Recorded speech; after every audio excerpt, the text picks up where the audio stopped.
There is a truth that, if you truly understand it, you will never look at your life the same way again.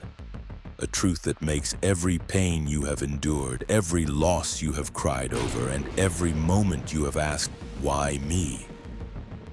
suddenly feel unsettling, yet deeply meaningful. That truth is this: life does not begin here. You did not appear in this world by accident, not by coincidence, not as the result of a mindless biological chain of events. Before you had a name, before you had a body, before you even knew fear, your soul already existed, and it stood in a place that, if you could remember it fully, would make your heart tremble. Pause for a moment. Ask yourself a question that almost no one dares to ask seriously. If this life is not the beginning, then what is it? If your pain is not an accident, then what is it? And if you were not blindly thrown into this world, then who chose this path for you? The answer is not comforting, but it is honest. Before your first heartbeat, before your mother ever felt life growing inside her, there was another moment, a moment outside of time, outside of matter. In that place, your soul was not limited by memory, fear, or ego. It saw the truth far more clearly than you do now. And in that moment, your soul recognized Allah, not through reasoning, not through debate, but with absolute certainty. Allah was not introduced to your soul. He was recognized. And when Allah asked the most important question in all of existence, "Am I not your Lord?" your soul answered, without hesitation, without coercion, without doubt. That affirmation laid the foundation for your entire journey as a human being. In that single moment explains something that science, psychology, and philosophy have never fully explained. Why people can have everything and still feel empty. Why success, love, and admiration still leave behind a quiet ache deep inside. That feeling is not ambition, it is not weakness, it is a buried memory, a memory that did not disappear, only became veiled. When you hear a prayer and your heart softens, when a verse of the Quran leaves you silent even if you do not fully understand its meaning.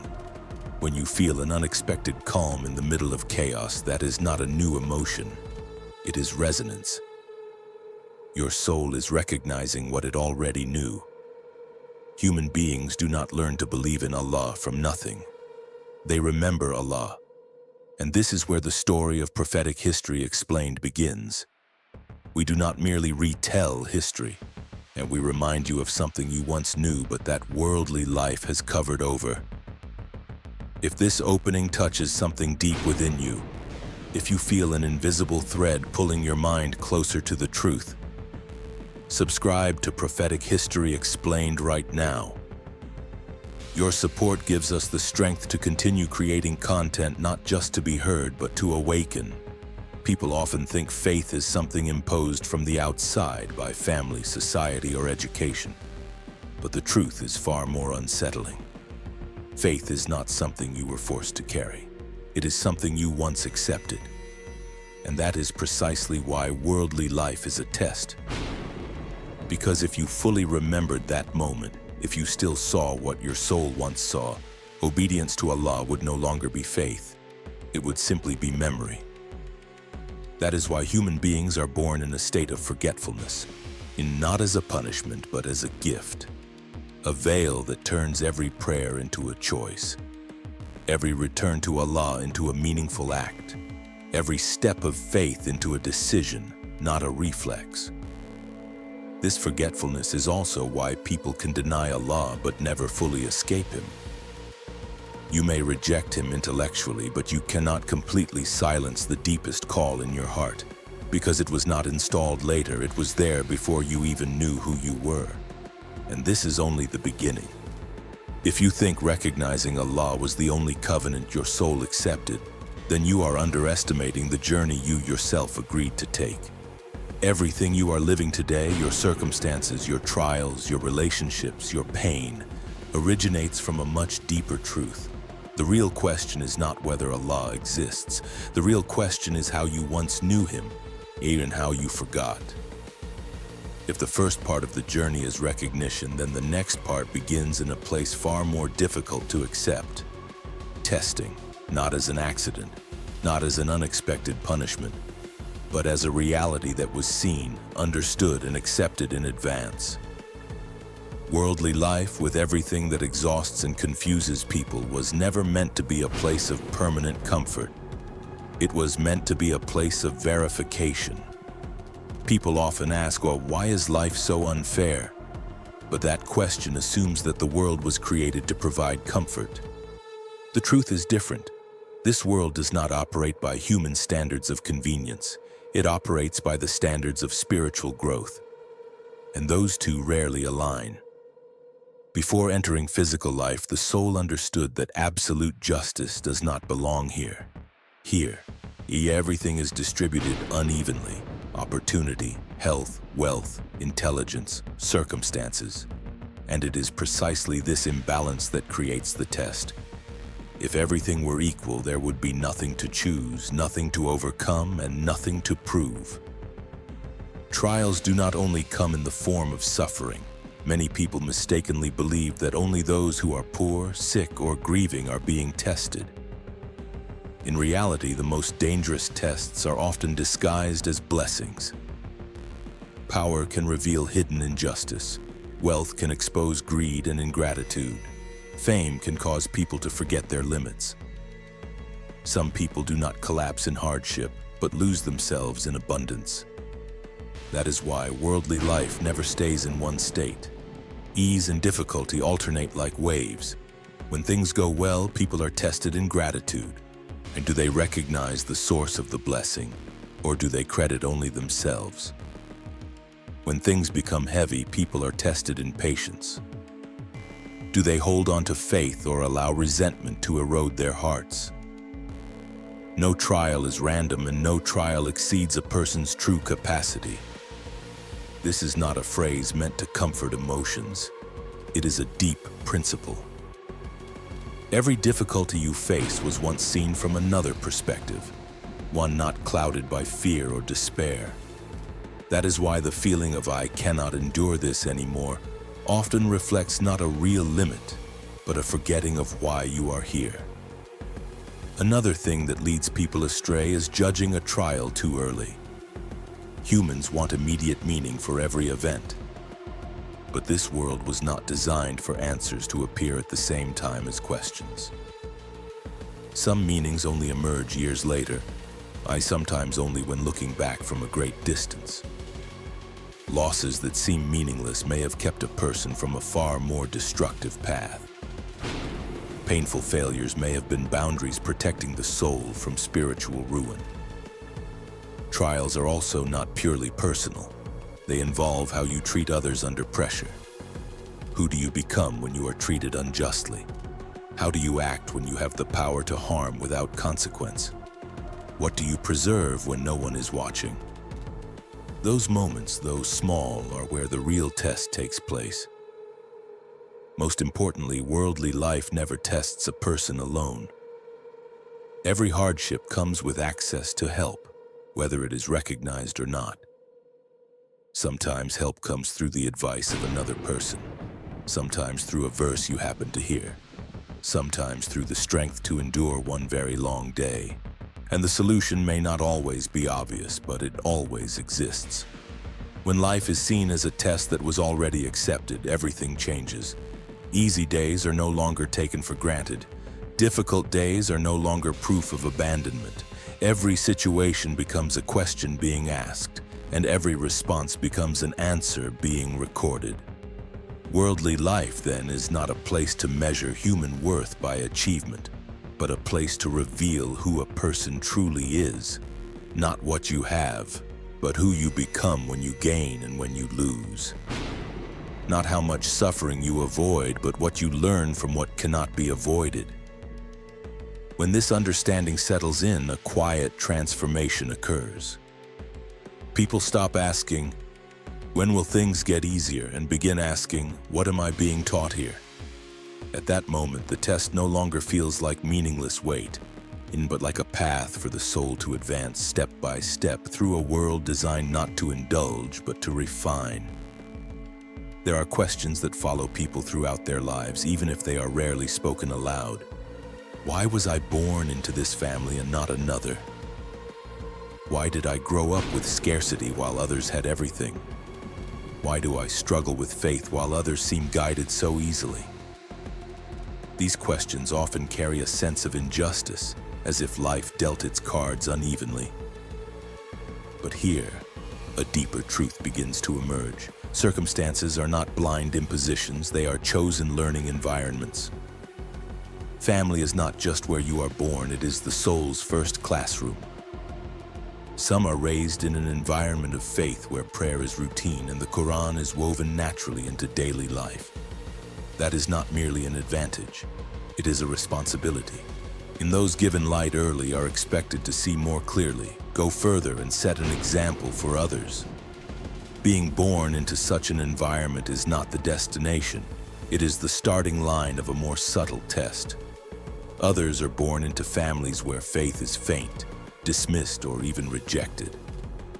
Their path to Allah is not straight or smooth and often filled with inner conflict, but those turns force people to search, question, and choose. Faith formed under such conditions is not built on habit but on awareness. It may arrive later, but when it does, it often carries a depth and resilience that is difficult to shake. Material conditions are also part of the lesson. Wealth and poverty are not measures of worth, but two entirely different tests. The wealthy are tested in how they use what they have. Do they remember they are temporary stewards? Or do possessions consume their gratitude and humility? The poor are tested in trust. Do they allow hardship to turn into bitterness? Or do they let it cultivate patience and reliance on Allah? Both paths carry risk, only in different forms. Siblings are not coincidences either. Every relationship carries a lesson. Some teach patience. Some teach forgiveness. Some force you to confront envy and ego. These frictions are not flaws in the family system. They are exercises in character. People do not learn how to love in isolation, but through interaction, often uncomfortable with those closest to them. Even the era you are born into is meaningful. Some wish they lived in earlier generations when faith seemed clearer and truth less contested. But the modern age, with its overload of information, erosion of values, and spiritual conflict, creates lessons that other times did not. Living in an era where right and wrong are blurred forces people to develop discernment and preserve identity amid constant pressure. The place you live carries meaning as well. Living among a Muslim majority does not automatically make a person better, but it places heavier responsibility on them to lead by example. Living as a minority does not weaken faith, but often forces it to become conscious and deliberate. When prayer is no longer assumed, every prayer becomes a weighted choice. When values are not supported externally, holding on to them becomes an act of courage. Many people spend their lives trying to escape their circumstances, believing happiness exists in another version of life. But that mindset often causes them to miss the lesson unfolding before them. That circumstances are not walls blocking growth, they are frameworks shaping it. It is not where you stand that defines your worth, but how you respond where you are. What gives circumstances meaning is not whether they are easy or hard, but how precisely they match what the soul needs to learn. Some lessons cannot be drawn from stability. Others only appear when a person is placed where they never wanted to be. This does not erase pain, but it gives pain purpose. When people begin to see their circumstances as a classroom rather than a sentence, a quiet shift takes place. Instead of asking how to escape, they ask what they are meant to learn. At that moment, circumstances stop being crushing weight and become the ground on which the soul matures, day by day. In a world designed not to coddle, but to deepen the human being within, there is a paradox people often avoid admitting. The very thing that gives us the greatest strength also carries the power to break us most deeply. Love is like that. It gives life meaning yet opens the door to pain, separation, and loss.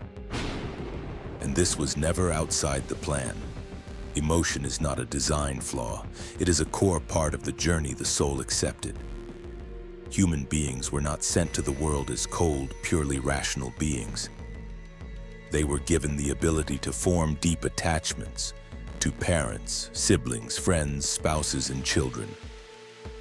These bonds are not optional rewards of life. They are its hardest and most necessary lessons. Nothing reveals a person's true nature more clearly than how they love and how they handle losing what they love. Love for parents is often the first lesson in dependence and gratitude. Through them, people learn quiet sacrifice and placing others before themselves. But that love also contains the seed of pain because no earthly relationship is permanent. Aging, weakness, and eventual loss are not anomalies. They are part of the lesson. Grief is not meant to destroy, but to remind people that this world is temporary and that even the deepest attachments cannot replace what is eternal. Friendship carries similar lessons. Some people walk with you for many years and become part of who you are. Others travel with you briefly, then take another path. Their departure can leave wounds, feelings of betrayal or abandonment. But not every relationship is meant to last forever. Some arrive only to teach a lesson, reflect a weakness, or help you grow through their absence. Letting go in such cases is not failure. It is maturity. Marriage and romantic love are among the most delicate tests. They promise closeness but expose hidden flaws. Living closely with another person forces confrontation with selfishness, impatience, expectations, and unhealed wounds. Conflict and disappointment do not mean love was a mistake. They indicate that two people are learning to love beyond themselves. Love becomes less emotion and more repeated choice, patience, forgiveness, and respect. Parenthood opens an entirely new emotional dimension. Love for children is instinctive yet demanding. It teaches giving without control, guiding without ownership, loving while accepting that children do not belong to us. The worries, disappointments, pride, and fear intertwined in raising children are not meaningless burdens. They refine selflessness and responsibility. Beyond love, humans are given the full range of emotions: sadness, anger, fear, regret. These are often labeled as weaknesses, but they are sophisticated teachers. Sadness opens the door to repentance. Regret pushes correction. Fear reveals limits and invites protection. Even anger, when controlled, can defend justice and dignity. The challenge is not having emotions, but responding to them. When sadness turns into despair, anger into destruction, fear into paralysis, emotion stops teaching and starts misleading. Learning to recognize, regulate, and place emotion under moral guidance is one of life's hardest lessons. Loss, therefore, is not proof of abandonment. It is a reminder. It softens the heart, increases empathy, and pulls people out of the illusion of total control. Tears do not weaken the soul, they make it honest. And when emotions are seen as part of the learning process, people stop fighting them blindly. Instead of asking why they hurt, they listen to what pain is teaching. And in that listening, emotion becomes not a wave that drowns, but a current guiding the soul toward maturity, understanding, and balance. If human beings were born only to endure, learn, and then end, life would still be meaningful but incomplete. The soul's journey does not stop at self-understanding. It moves towards something greater: responsibility. Humans are not only saved, they are entrusted. And here, the deepest meaning of existence begins to emerge. Every soul enters this world with a purpose, whether it is visible or not. The world does not operate on random people, but on carefully assigned roles. Some influence thousands through knowledge and speech. and others touch only a few lives, but so deeply that they alter their direction entirely. The value of a mission lies not in scale, but in faithfulness to what was entrusted. Many believe only grand acts are sacred. In reality, most missions are fulfilled quietly. Honesty when no one is watching. Fairness when power allows the opposite. Patience with those who exhaust you. These moments never appear on a stage, but they are recorded elsewhere. Every correct choice in ordinary life is a testimony to what you believe. Mission also appears through becoming support for others. Some are entrusted with teaching not just through knowledge but character. Some are entrusted with nurturing, protecting fragile lives. Some are placed in positions to heal, not just with hands but with compassionate presence. In meetings that seem accidental are often predetermined intersections where one soul is meant to affect another in the way most needed. Mission is rarely clear from the start. Many spend their lives asking why they were born.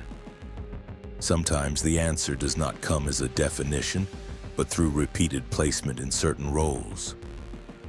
Situations that force you to speak when others stay silent. Moments you cannot walk away from even when you want to. Opportunities to help, guide, or protect even at personal cost. Repetition reveals what the soul already accepted. Living with purpose also means understanding that what you possess does not fully belong to you. Time, ability, intelligence, wealth are trusts. Humans are temporary caretakers.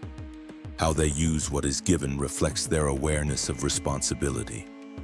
Giving quietly, sharing without display, in using authority to protect rather than dominate, fulfills the role of a trusted steward. Even the environment falls within this mission. How you treat nature, resources, and what future generations inherit reflects whether you see the world as something to exploit or an amana to preserve. Care in small things reveals a deep awareness that life is not only about immediate gain. Another aspect of mission is becoming a living reminder for others, not through speeches but consistency. When people see calm in hardship, they witness the strength of faith. When they see truth chosen over advantage, they recognize moral value. When they see forgiveness where resentment would be easier, they glimpse a higher standard. Your life itself becomes a quiet invitation. Recognizing mission does not make life easier but clearer. Difficulties become part of the work. Responsibilities become proof of trust. Even ordinary days gain weight because they offer another chance to act rightly.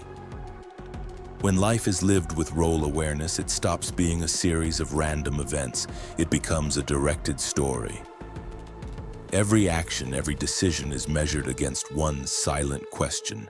Does this align with what I was entrusted to do? That self-questioning keeps a person awake in a distracted world. In the end, mission is not something to display, but to complete.